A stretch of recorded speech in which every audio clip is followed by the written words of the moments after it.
What's up, everyone, and welcome to another edition of Canes Hub, where we go over the Carolina Hurricanes and the NHL playoffs.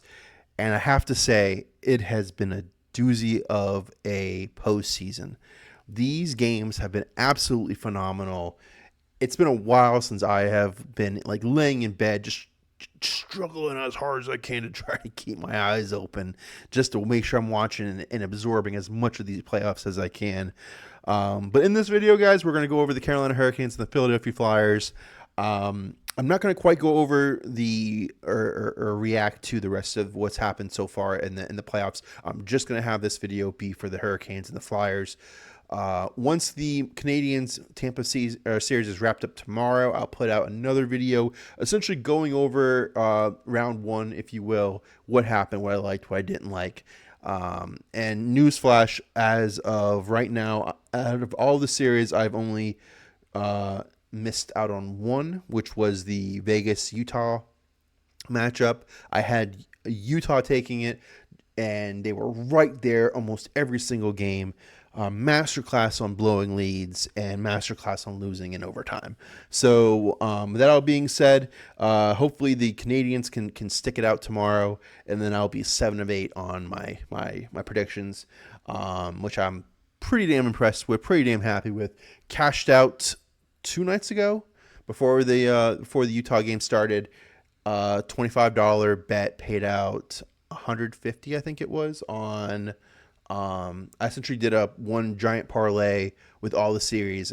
So everything else that was called, I did it right before the Boston Buffalo series wrapped up as well. So essentially, I just wanted to cash out and get it. So almost quadrupling your money is pretty solid whenever you're playing in this. So I was happy with that. But anyway, guys, let's get into the rest of the Canes Flyer stuff, and let's go Canes. So the first thing that I want to go over and how we're going to kind of break this down is we're going to go over goaltending, defense, offense, and then special teams, and then who I end up thinking is going to end up winning the series, right? So first we'll start off with goaltending, and I have to actually give the goaltending to the Philadelphia Flyers, right? Dan Vladar has played really, really good down the stretch. Did really, really well against the Pittsburgh Penguins. And honestly, with the Hurricanes situation in goal, having 3 goaltenders is not ideal in the playoffs.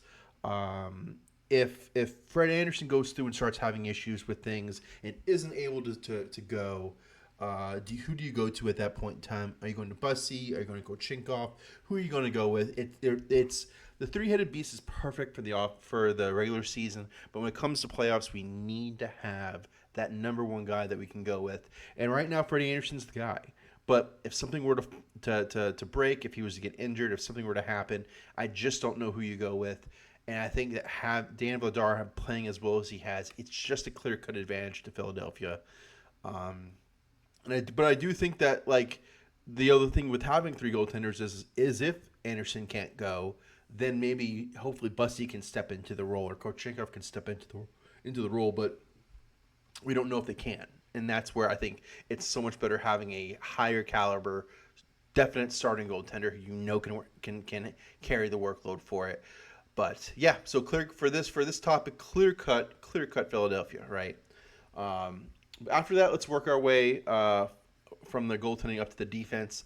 The defense, I think, goes to Carolina. I think that the Carolina Hurricanes have just so much talent on that back end between Keandre Miller and Shane Gostisbehere and Jacob Slavin, Niskanen, Walker, Chatfield. All of them are really high caliber. Chatfield maybe being the real true 6-7 guy. Any of those other 5 could easily be slotted in the top 4, and on lesser teams, they are in the top 4, right? Where Chatfield probably is a true 5-6 guy, right? So don't get me wrong, the Philadelphia Flyers have Ristolainen and some big guys back there on Sundin as well, right? But at the end of the day, there's so much more to it than just being a big body, right? The ability to move the puck, which is something that the Hurricanes sort of thrive in nowadays, and sort of kind of separates the men from the boys, if you will. the ability to sort of kind of make that first pass. And with the Carolina Hurricanes, with Shane Gothisbehere especially, his ability to make that first pass leading to quicker breakouts really sort of sets the tone for how the Hurricanes play, right? And it's a huge advantage, right? It's not something that can easily be overlooked. That ability to make that first pass. Each team has a couple guys who are pretty decent at it, but Shane Gothisbehere does seem to be just an excellent guy. Excellent, has great vision and has a great ability to move the puck. The other thing is we with that being said, we also have a true shutdown guy with Jacob Slavin, someone who has gone up year after year against your Slavins, your Ovechkins. So right now with Philadelphia having a couple of young studs who are kind of breaking into the league, none of it's going to be so he hasn't seen before. That being said, um, Philadelphia's offense is a little scary. It can definitely be scary. It doesn't have that big name that you're sort of kind of accustomed to seeing your Hughes or your Ovechkin, your Crosby, your Kaner, your whoever, right? They've got a lot of guys. They got Zegras, who's probably the biggest name on their team, but they've got a lot of guys on that front end who could easily sneak by you. Um, so as far as offense goes, I still give the Carolina Hurricanes the advantage, but it is in a very very just barely type of situation, right? The Hurricanes' sort of kind of strength is their ability to roll four lines, which is exactly how Philadelphia is going to likes to play as well. But that being said, our third line having Ehlers on it really helps sets the tone as far as like what that third line can do that other third lines just can't do, right? I also think that with the fourth line being was humming pretty good in the first series with Ottawa. I just think that at the end of the day, Hurricanes have a really really good offense as well. And I'm not haven't even brought up the first two lines, right? First line one for the Hurricanes was sort of kind of shut down and didn't really play as well as we sort of kind of come to expect from them. Aho had a couple of goals, most of them being empty nets, and then one 2-on-1 goal with Stahl. But we sort of kind of expected a little bit more from him throughout the series. Jarvis was really quiet that Ottawa series, so I'm sort of hoping that he gets back on the wagon here. Svech had a great first couple of games, but he sort of kind of went quiet and made some knucklehead penalties, but didn't end up costing the Hurricanes a game, which is good. So his play does stabilize occasionally. He's a little bit of a bonehead, but we still love him, right? So, but that all being said, special teams being the last thing, special teams is completely owned by Carolina, right? Hurricanes power play was operating at I believe it was like a 30-ish percentile, 40-ish percentile going into the playoffs. And the power play, or excuse me, the penalty kill is number one in the league, right? So the Philadelphia Flyers are having issue on the power play. So you hope that if we hope Rick Tocchet sort of kind of had a couple of conversations with them and focused in on the power play if they're going to even have a shot in this series. That all being said, Phillies are kind of playing with house money. Like, I think I was thinking about this before I made this video. If you went through and you played the last 2 weeks of the regular season, I think maybe there's a 20% chance Flyers get in again. You know what I mean? Like it was so slim. It required Columbus to just drop every game. It required, a lot of these teams to just not perform the way we thought they were going to perform. It required for Washington to drop the last couple as well. So I think that like the Philadelphia Flyers are going to be happy to be here, but there is a little bit of danger to that, right? Which is that they're playing with house money, right? There's no pressure on them to win this series. If they do, awesome. But if they don't, you know what? Hey, we got to the second round. We're happy with getting to the second round.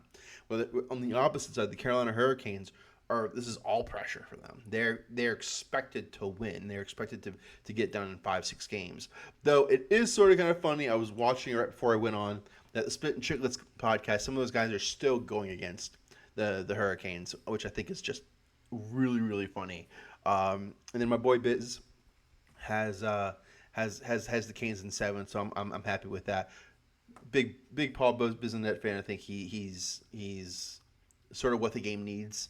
Funny, and he's a Barkley-esque type of commentator, which is just great for the league, right? So, but with all that being said, I do think the Hurricanes have this series. I'm going to say Hurricanes in 6.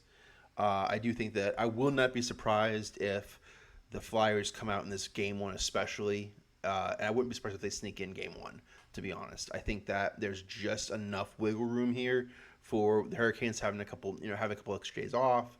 Philly just wrapped up their pit series not even what three days ago, so there's an opportunity for them to come in where Hurricanes have had almost a week off, right? So um, I'm a little bit nervous for the Hurricanes in this first game, but I do 100% think that the Hurricanes are going to win the series.